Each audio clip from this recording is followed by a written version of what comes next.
Nous sommes encore là. Ça commence d'être douloureux, ça commence d'être long. 4 ans, c'est très très long. En Ukraine, ça fait déjà plus que 4 ans, ça fait plus de 10 ans, parce que c'est depuis 2014. Vous connaissez cette guerre depuis 4 ans, et c'est très très long. Ça fait 1400 jours, ça fait 1400 nuits. Ça fait beaucoup de douleur, ça fait beaucoup de dégâts, ça fait beaucoup de morts. Et ça fait beaucoup d'injustice. Notre marche aujourd'hui, c'est justement pour demander la justice. Notre marche aujourd'hui, c'est justement pour demander comment mourir tous les gens qui sont victimes de cette guerre. Parce que si vous savez, en mois de janvier 2026, c'était 15 000 de drones qui étaient envoyés sur les civils en Ukraine. On a compté presque 180 missiles par nuit. Il y a beaucoup d'enfants qui ont perdu leur vie. C'est ce qu'ils font les femmes en Ukraine. Ils s'endorment sur leurs enfants. Parce qu'ils pensent, si pendant la nuit il y a les bombes qui passent, ils peuvent protéger aussi avec leur cœur. Ils font tout que les enfants ils restent vivants. Est-ce que vous pouvez vous imaginer que les femmes ils s'endorment près de leur enfant par rapport à cette seule envie que leur enfant il revient le lendemain vivant? Ici, il y a la bombe qui passe. Ce sera maman qui partira, mais l'enfant il restera en vie. On avait une famille qui est, il n'y a pas longtemps, près de Kharkiv, qui était partie du sud de l'Ukraine, qui se réfugiait à Kharkiv. Et pendant la nuit, il avait tout le monde qui était tué par les bombes. Il n'avait qu'une seule fille qui survécut, grâce à sa maman qui a justement couvert son corps avec son corps. C'est très lourd, c'est très très dur, et on peut faire quelque chose. Là aujourd'hui, on demande qu'il y ait la fermeture du ciel. Il y a une pétition qui circule pour fermer le ciel en Ukraine. Qu'est-ce que ça veut dire fermer le ciel en Ukraine? Ça veut dire de faire plus de protection pour persécuter les bombes. On demande aujourd'hui, pendant notre marche, qu'il y a les prises de décision, que tous les pays européens se mettent ensemble pour protéger le ciel d'Ukraine. Que nos civils puissent de continuer à se réveiller le matin en vie. Et qu'il n'y a pas cette injustice et cette violence d'être privé de ta vie pendant ton sommeil. Donc aujourd'hui, on fait cette marche aussi pour cette demande. Fermer le ciel en Ukraine. 4 ans de tuerie de telle façon qu'on ne peut pas imaginer une seule seconde que tu perds ta vie pendant le sommeil. Tu ne sais pas si aujourd'hui ou le lendemain tu vas rester vivante. C'est suffit. On n'a pas peur de Russie. On les a dit plusieurs fois. On reste dans notre pays. On ne va pas laisser nos territoires. On ne va pas partir de nos territoires. On va aller jusqu'au bout, jusqu'à qui on peut. Mais c'est suffit. Ça dure trop longtemps et on n'a pas peur. Donc, slava Ukraine! Slava nation! Ukraine! Ukraine! Ukraine! Et merci à tous, parce que là, aujourd'hui, je sais que tout le monde est déjà un tout petit peu se lâcher, un tout petit peu se fatiguer. Mais non, on n'a pas le droit de lâcher, on n'a pas le droit de se fatiguer. Et aujourd'hui, notre présence compte énormément. Et notre porte-drapeau, notre voix compte énormément pour les gens qui sont en Ukraine. Peut-être pour quelqu'un, la guerre, elle est loin. Mais pour nous, c'est la réalité. Pour nous, c'est chaque jour, on perd les amis qui peuvent plus de répondre au téléphone parce qu'ils sont morts. Donc pour nous, c'est la réalité. C'est pas loin, c'est là, c'est présent avec nous. Merci Louba. Je suis ici à titre personnel. Je suis ici en tant qu'adjointe aux solidarités de la ville de Pau, parce que je me rappelle encore il y a 4 ans, Louba, quand je t'ai vu, quand vous veniez d'arriver, vous, les premières Ukrainiennes, si marquées, si fortes, si engagées. Nous vous avons suivis pas à pas, nous vous avons aidés comme nous pouvions, mais nous avons toujours été là pour vous soutenir. Comme nous sommes là aujourd'hui pour cette marche, comme nous serons là demain, s'il le faut encore, et après-demain, s'il le faut, et jusqu'au bout, et jusqu'à ce que vous gagniez cette guerre injuste, cette guerre menée par ce loup sanguinaire, envahisseur, qui détruit des familles, qui détruit des écoles, qui détruit des théâtres. J'ai une pensée particulière pour les plus faibles, pour les enfants qui souffrent, pour les personnes âgées qui meurent de froid, sans électricité, sans chauffage, pour tous les malades qui ne peuvent pas être soignés, pour tous ceux qui souffrent aussi dans leur âme parce qu'ils ont perdu un être cher. Pour vous tous, ici, qui luttez, pour ceux là-bas, qui luttent toujours aussi, nous serons là et nous sommes là. Je vais vous lire un message de Madame Josie Pouetto, députée des Pyrénées-Atlantiques, qui n'a pas pu être là à nos côtés aujourd'hui, mais elle y est par le cœur et la pensée. Mesdames, Messieurs, chers amis, très cher Louba, je tiens tout d'abord à m'excuser de ne pas être à vos côtés aujourd'hui dans cet hommage à la résistance remarquable du peuple ukrainien contre l'agression du pouvoir russe qui remonte déjà au 24 février 2022. Voilà en tout cas 4 ans que la détermination et le courage des Ukrainiens impressionnent le monde entier. De la bataille de Kiev au printemps 2022 à la poursuite des combats dans l'est du pays, l'Ukraine tient malgré tout. En ce début d'année 2026, les troupes ukrainiennes font preuve d'une défense exceptionnelle, malgré des conditions particulièrement difficiles sur le front. Les combats se concentrent toujours dans les régions du Donbass et du sud du pays, où les forces ukrainiennes résistent aux offensives russes et procèdent même à quelques contre-offensives. La volonté de défendre l'intégrité du territoire reste intacte, et cela me semble majeur à un moment où les négociations ne débouchent toujours pas sur un cessez-le-feu ou sur un processus de paix durable. Permettez-moi de rappeler que la République française et l'Union européenne ont apporté un soutien constant à l'Ukraine, que ce soit sur le plan humanitaire, économique ou militaire. Cet effort est maintenu. La France et la coalition des volontaires lui donnent même un sens particulièrement élevé, puisqu'il s'agit aussi d'exprimer un engagement dans le futur en faveur du maintien d'une paix juste. Pour conclure, Mesdames et Messieurs, à travers ce rassemblement qui nous mobilise aujourd'hui, affirmons ensemble notre volonté intacte d'accompagner l'Ukraine dans sa lutte pour la liberté et la paix en Europe. Merci à Vesna 64, merci à tous. J'ai encore une autre lettre à lire qui vient d'Ukraine.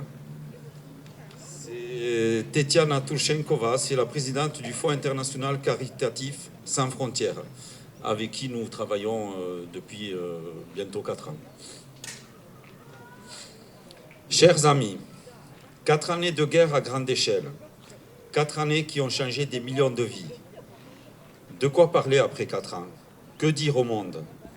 Même en Ukraine, nous ne vivons pas tous la même réalité. Certains vivent dans une sécurité relative, d'autres sous les bombardements quotidiens. Certains ont perdu leur maison, d'autres ont perdu des proches, leur santé, leur vie d'avant. Chacun porte sa douleur et chacun souffre différemment. Je peux parler aujourd'hui de la dignité et de la force du peuple ukrainien, de ceux qui ont tout perdu, leur maison, leurs amis, leur monde.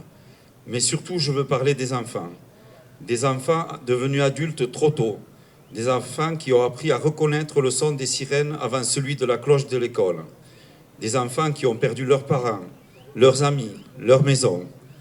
Quand je parle avec eux, je n'entends pas de haine, j'entends des rêves. Maria, 13 ans, rêve de devenir dentiste dans un pays en paix.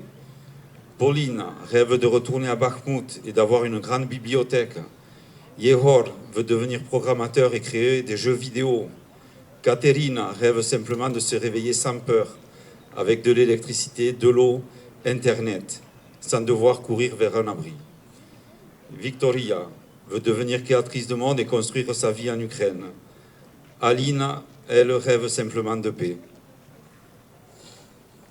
Nous sommes un peuple qui n'a jamais voulu la guerre, un peuple qui défend son droit d'exister.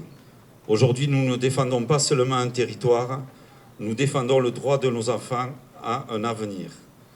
Ce que nous voulons est simple, la paix, une vie normale et heureuse pour nos enfants, la possibilité pour eux de réaliser leurs rêves. Et aujourd'hui, nous voulons vous dire merci.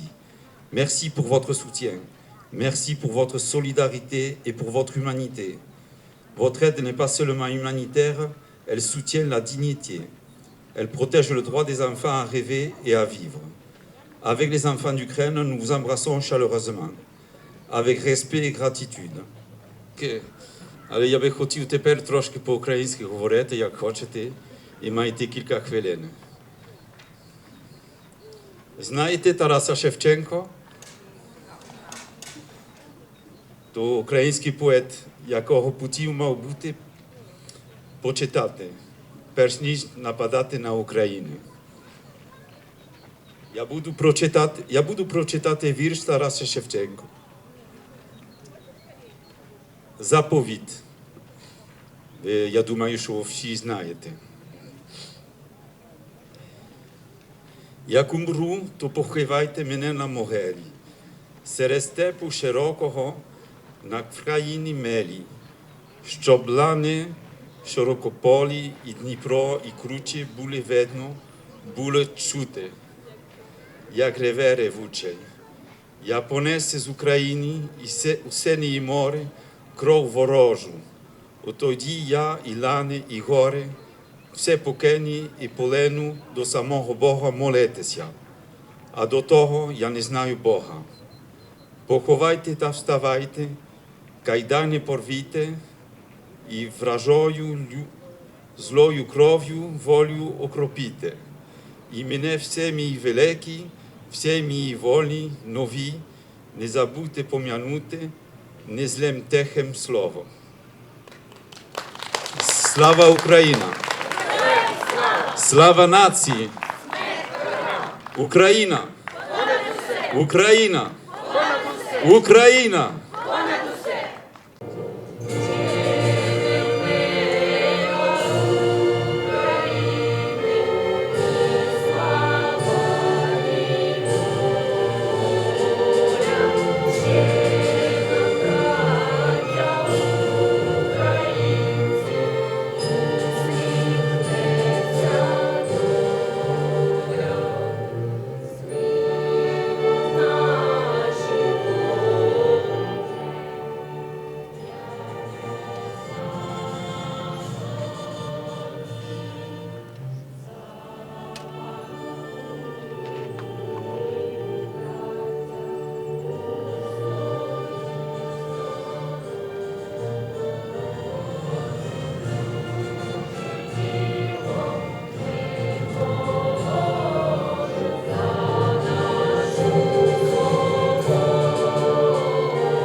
Salut camarade.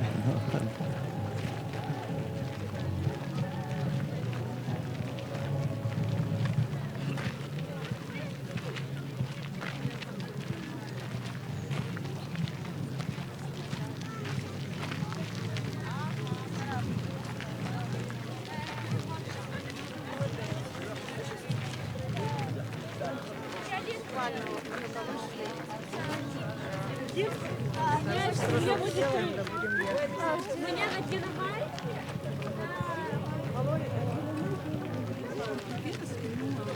pareil, c'est un vierge compliqué. Elle a plus cette autre manipulatrice.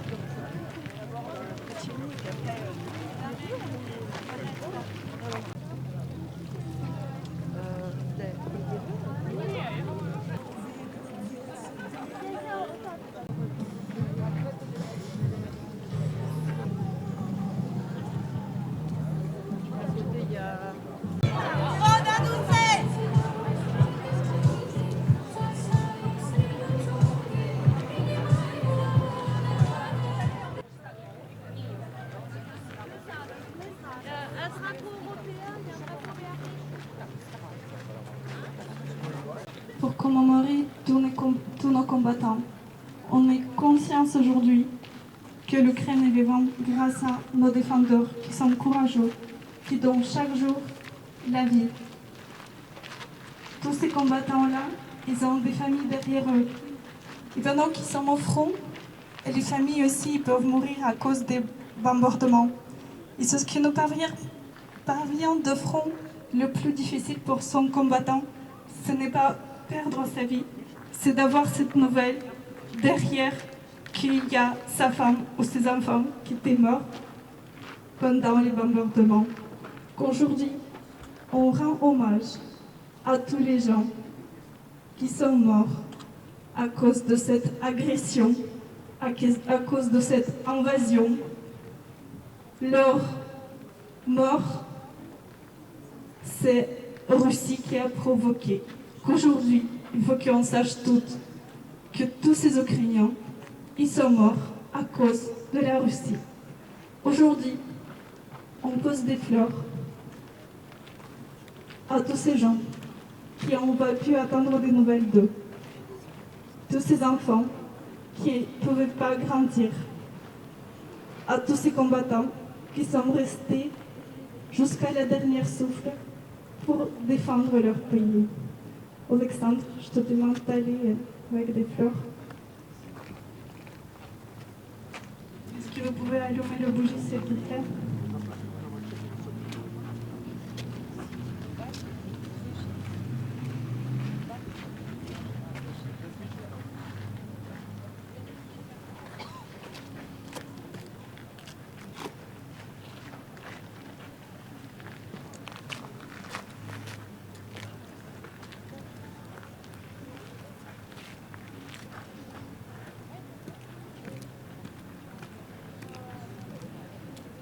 Je l'associe à Louba. Il faut savoir que les derniers chiffres qui sont tombés, c'est 100 000 morts en Ukraine. C'est l'émotion. Et le président Zelensky lui-même a reconnu qu'il y avait au moins 55 000 militaires qui sont morts, sans compter ceux dont on n'a plus de nouvelles. Donc, nous devons tous penser à ces défenseurs qui, aujourd'hui, donnent leur vie pour l'Ukraine. Slava Ukraini. On fait une minute de silence. Moi, je me mets à genoux parce que je sais qu'aujourd'hui, je suis là, mais si j'étais en Ukraine, je suis consciente que je ne peux pas être avec vous. Et j'ai cette reconnaissance de la vie, d'être en vie, et en même temps, j'ai cette réalité que si j'étais sur place, je ne pense pas que, je ne sais pas, je ne serais peut-être pas là devant vous. Qu'aujourd'hui, je me suis à genoux devant tous ces gens qui défendent les vies en Ukraine.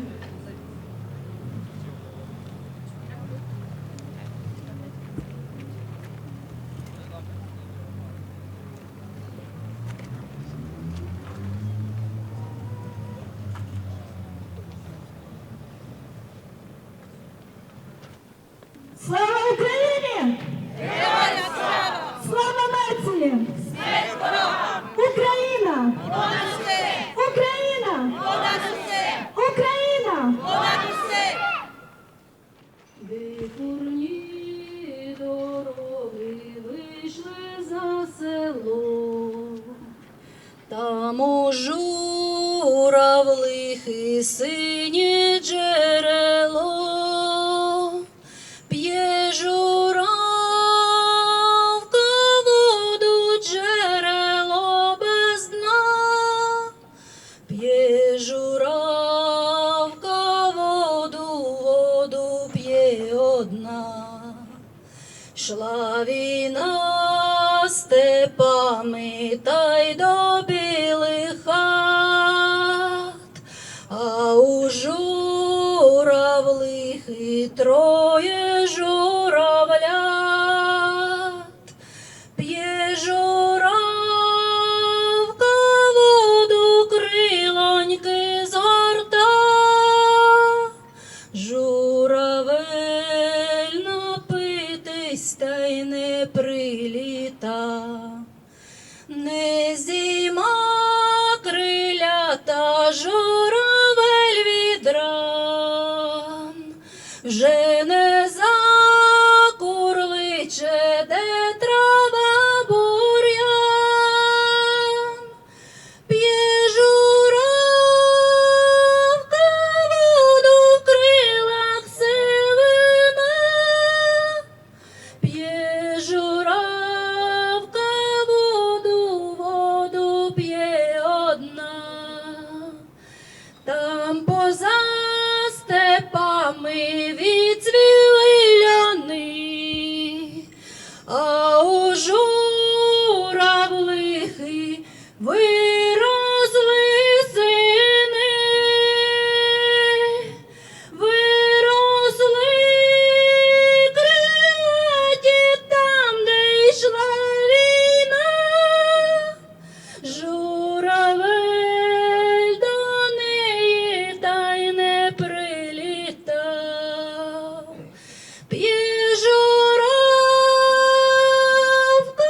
воду, джерело без дна, п'є журавка воду, воду п'є одна.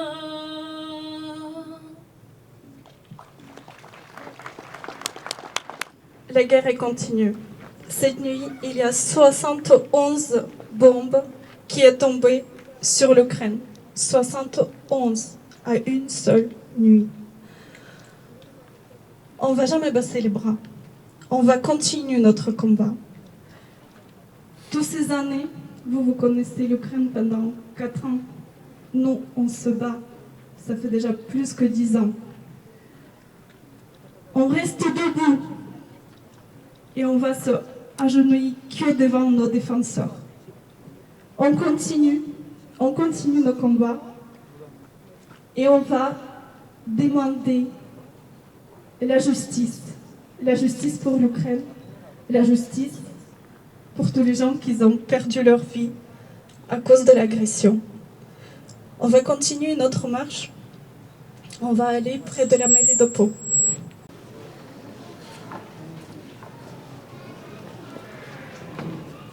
Aujourd'hui, nous sommes là devant la mairie de Pau.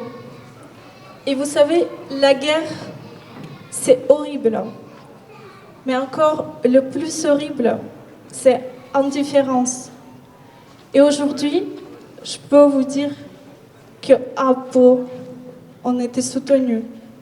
Nous étions, depuis le début, senti cette aide et cette présence.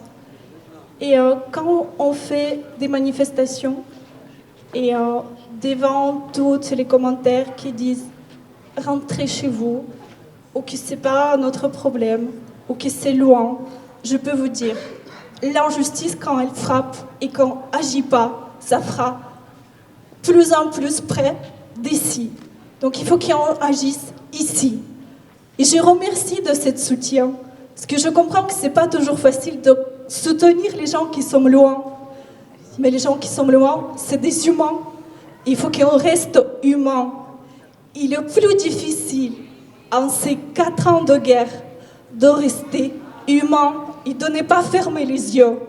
De ne pas fermer les yeux à ces gens qui sont en train de mourir.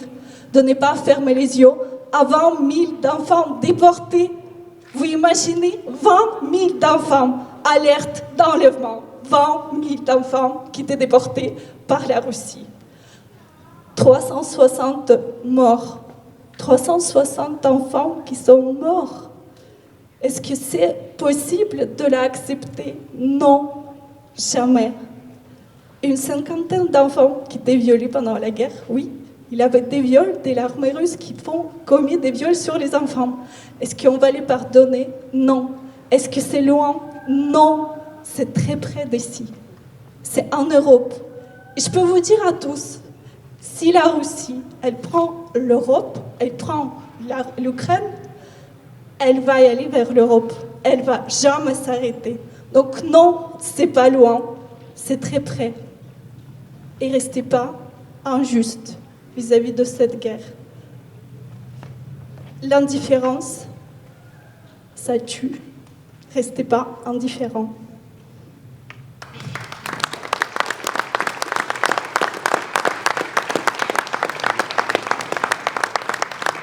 J'aimerais bien aussi, comme toutes les années, c'est vraiment dur qu'on vient déjà 4 ans ici devant la mairie, mais on commence toujours par le hymne de la France, qui va être fait par nos musiciens ukrainiens qui sont déplacés. Il y a Maxim Naumenko, Rostislav, c'est les profs de musique qui sont là. Il faut juste demander à l'un des nôtres de venir chanter en même temps que la musique va jouer l'hymne.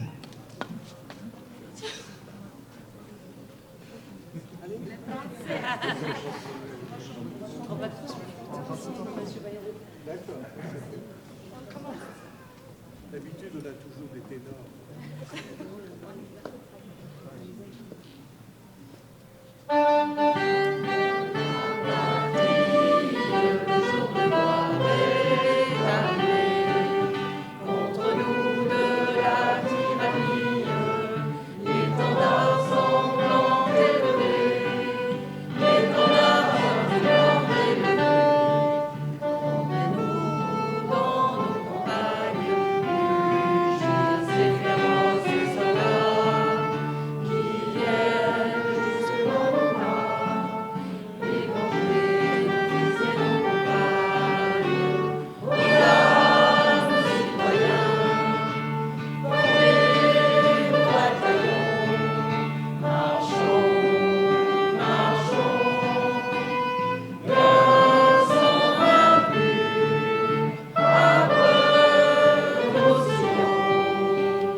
avant de vous lire une lettre d'une sportive ukrainienne, je voulais vous parler aujourd'hui d'un poète ukrainien, Taras Shevchenko, que je vous invite d'ailleurs à lire pour comprendre la résistance des Ukrainiens.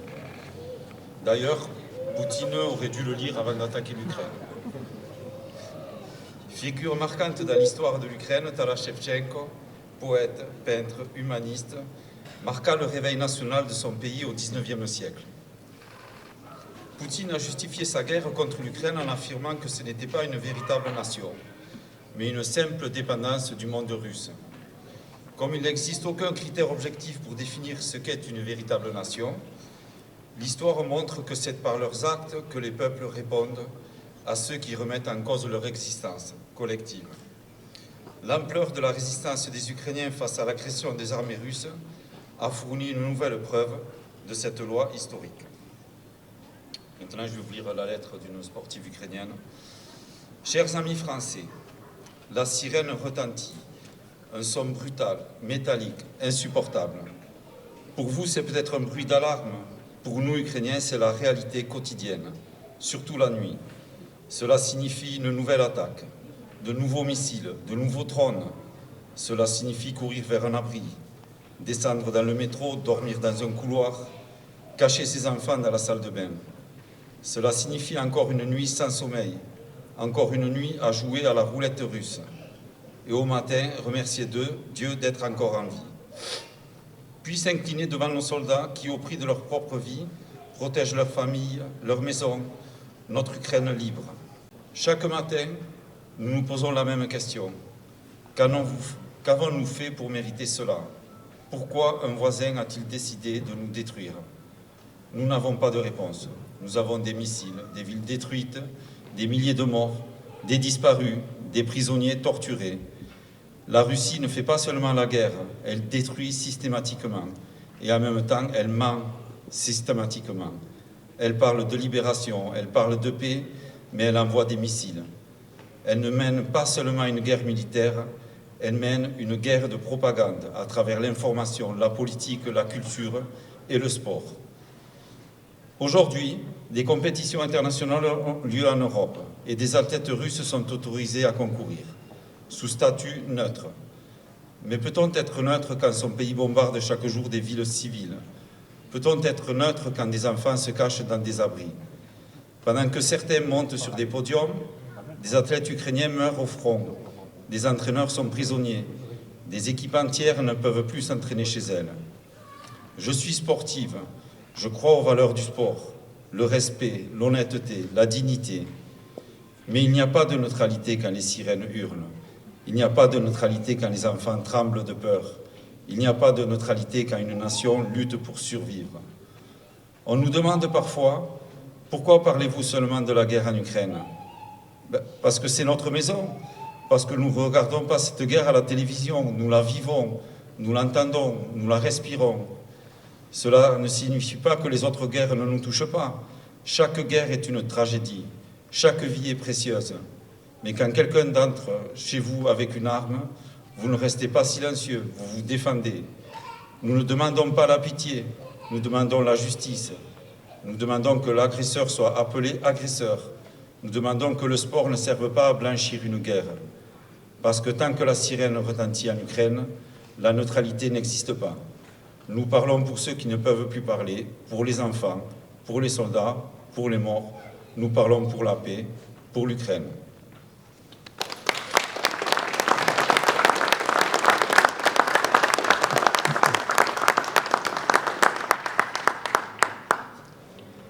Je vais essayer de vous dire des choses très simples.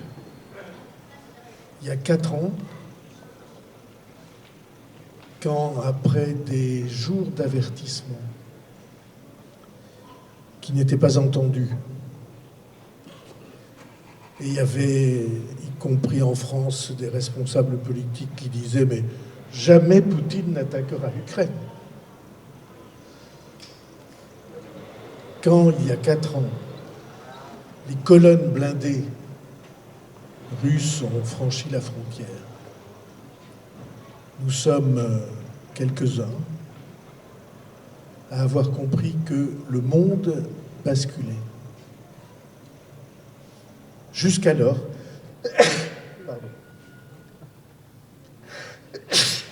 jusqu'alors, nous imaginions que la loi internationale, au moins chez nous, en Europe, allait maintenir son principe, le premier de ses principes, Dieu sait que c'est le soleil, le premier de ses principes, qui est qu'on ne touche pas aux frontières établies après la guerre. Ça a été le premier des principes des Nations Unies. Alors on pouvait imaginer qu'ailleurs, des gens méditaient de porter atteinte à ce principe. Mais sur notre sol européen, comme vous l'avez dit, sur notre sol européen, nous imaginions que jusqu'à ce jour-là, on était plus ou moins à l'abri. Et ce qui était pour quelques-uns d'entre nous, pour moi en tout cas évident, c'est que ce basculement de l'attaque de l'Ukraine par la Russie allait avoir des conséquences planétaires. Que partout sur l'univers, il venait de se passer un événement qui touche ou devrait toucher tous les êtres humains. C'est que la loi de la force a remplacé la force de la loi. La force a renversé le droit. Et c'est pourquoi nous avons été tous les jours avec vous depuis 4 ans et qu'on saisit toutes les occasions, y compris en ces dates anniversaires. Parce que, bien sûr, c'est vous qui portez le poids de la guerre. C'est vous qui portez le poids des blessés et des morts et des attaques tous les jours contre votre système énergétique. Tous les jours pour menacer la vie quotidienne. Mais je veux que vous entendiez ce que nous avons à dire avec vous, c'est que vous ne vous battez pas que pour vous.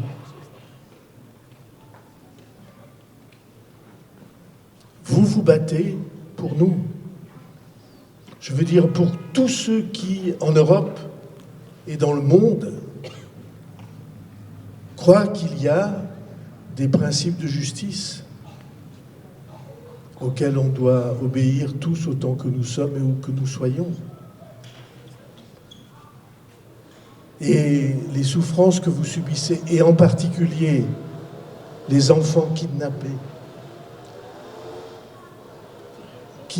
20 000 enfants, chiffres internationaux, 20 000 enfants pour qu'ils ne soient plus ukrainiens et qu'on les transforme, qu'on les soumette à une identité russe par la force. Vous connaissez dans l'univers aujourd'hui un pays auquel on a arraché 20 000 de ses enfants? Moi, je n'en connais pas. C'est dire à quel degré cette folie-là conduit. Et donc, vous vous battez pour nous. Et il est juste que nous soyons avec vous. J'ai été à la tête du gouvernement, j'ai travaillé avec le gouvernement ukrainien, avec le Premier ministre ukrainien de l'époque, puis celle qui lui a succédé, avec le ministre de la Défense, la ministre de la Défense de l'époque. Je sais exactement où sont les besoins et où est la voix qui doit trouver un écho. Donc moi, je veux vous dire une seule chose. Bien sûr, tenez bon, et je sais combien c'est difficile. Mais ceux qui croient qu'ils vont abattre le peuple ukrainien, j'espère et je crois qu'ils se trompent gravement. Je pense que, contrairement à ce que dit Poutine, l'Ukraine a son identité, son existence et son histoire, et que l'Ukraine veut vivre et va vivre. Et nous devons être avec vous, pas seulement par des mots et des proclamations, mais nous devons être avec vous par les moyens dont nous devons partager la charge, Et nous devons être avec vous sur le plan international. La France y est. La France aide. Et donc j'ai qu'une chose à vous dire. Au-delà de l'Ukraine, doit et va vivre.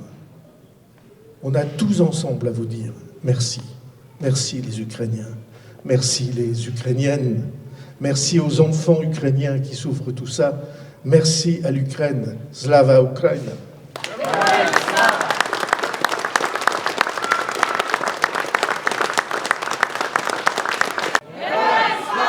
Слава нації! Україна! Україна! Україна! Ой, у лузі червона калина похилилася, чогось наша славна Україна зажурилася, а ми тую червону калину підіймемо, а ми нашу славну Україну, гей, гей, розвеселимо. Cette fleur rouge, la colline, pourquoi baisse-t-elle sa tête? Elle était splendide, l'Ukraine, pourquoi cette tempête? Elle florira encore la colline pour l'éternité, et dans toute sa splendeur, l'Ukraine, hey, hey, va se relever. Нехилися, червона калина, маєш білий цвіт. Не журися, славна Україна, маєш вільний рід. А ми тую червону калину підіймемо, а ми нашу славну Україну, гей, гей, розвеселимо. Слава Україні!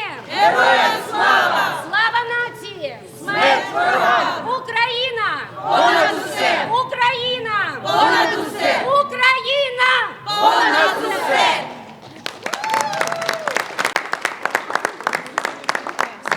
Vous avez compris que la ville de Pau est honorée de votre présence et de votre combat et de votre résistance. Et merci à Ville de Pau. Merci.